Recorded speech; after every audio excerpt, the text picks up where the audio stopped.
Welcome back to TTS Daily, everyone. This is Yi. So for Happy Lunar New Year, thank you so much for your support. Our channel, both on TikTok and YouTube, have been growing steadily. If you could, please give us a follow on our YouTube page also. Thank you so much. So, first story of the day, we're in Malaysia right now, where on January 29, 2025, around the evening, two vehicles, identified as a Toyota Hilux and a Toyota Vios, deliberately into a crowd outside a nightclub near Top Plus Club along Old Klang Road in Kuala Lumpur, Malaysia, injuring at least two people.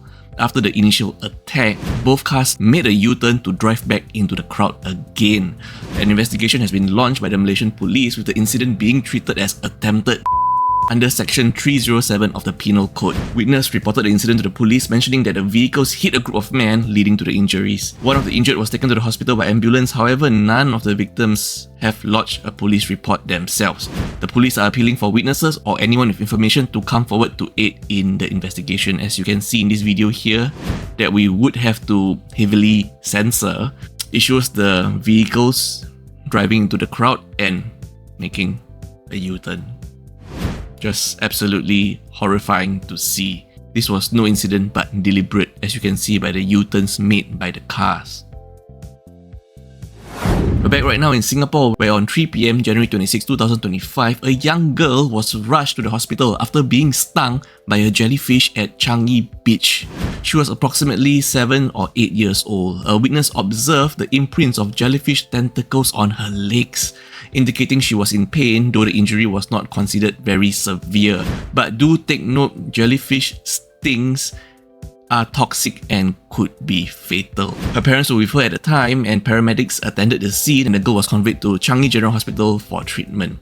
There have been recent sightings of venomous box jellyfish in Singapore waters, leading to warning signs being posted along Changi Beach. These signs caution the presence of jellyfish, which can be fatal due to their highly venomous sting. National Parks advise that if someone is stung, they should immediately get out of the water, seek medical attention by calling 995, and avoid rubbing the wound or using bare hands to remove tentacles. Take note, do not use bare hands, okay? As this could release more venom. Instead, rinse the area with vinegar or seawater for at least 30 seconds and remove the tentacles using tweezers or a cloth. In Singapore on January 28, 2025, a mezzanine floor collapsed at a warehouse in Payoh, Singapore around 5:50 PM, which left 3 people, including 2 children, trapped under debris. The Singapore Civil Defence Force (SCDF) conducted a rescue operation lasting approximately 90 minutes to free the individuals.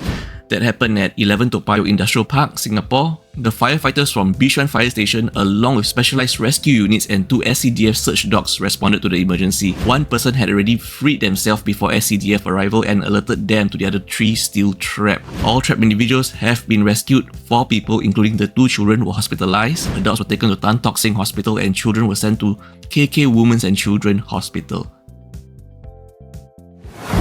We have a reunion dinner story in Singapore, where at Kim Seng Heng Seafood Restaurant on January 28, 2025, a dragon dance performance took a dangerous turn when the dragon's body got entangled with a large ceiling fan. Just take a look at this video here.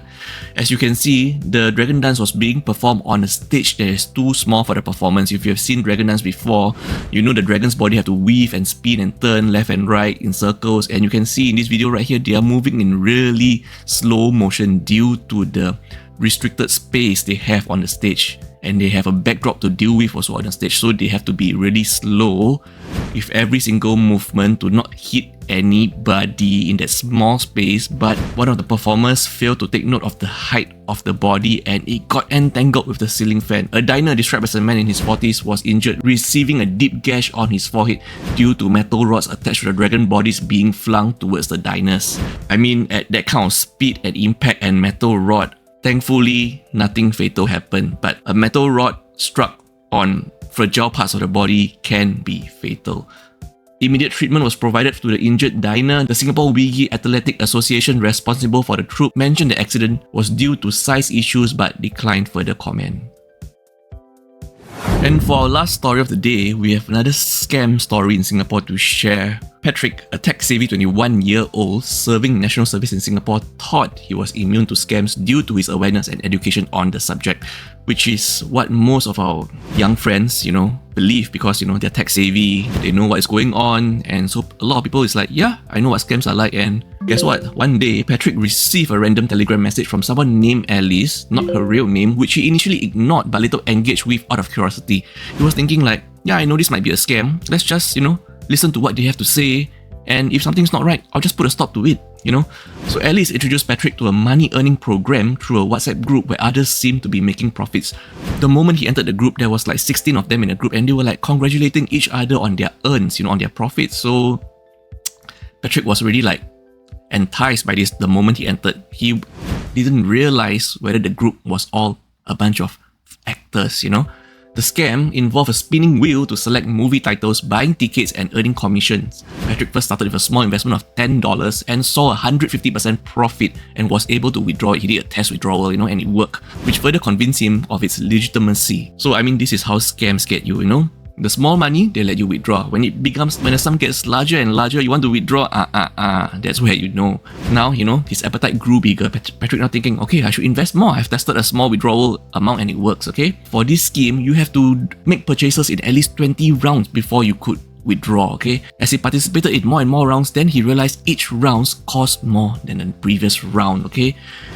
So much so that he couldn't pay for further rounds, but he was so deep in that he had to borrow money from friends for fear that if he cannot finish the 20 rounds, there will be no way for him to do withdrawal. So with borrowed money up to 4,000 Singapore dollars, aiming to reach that round 20 so that he could withdraw. Finally, on round 19, he had to stop for the day because he didn't have enough funds to carry on for round 19 and round 20, okay?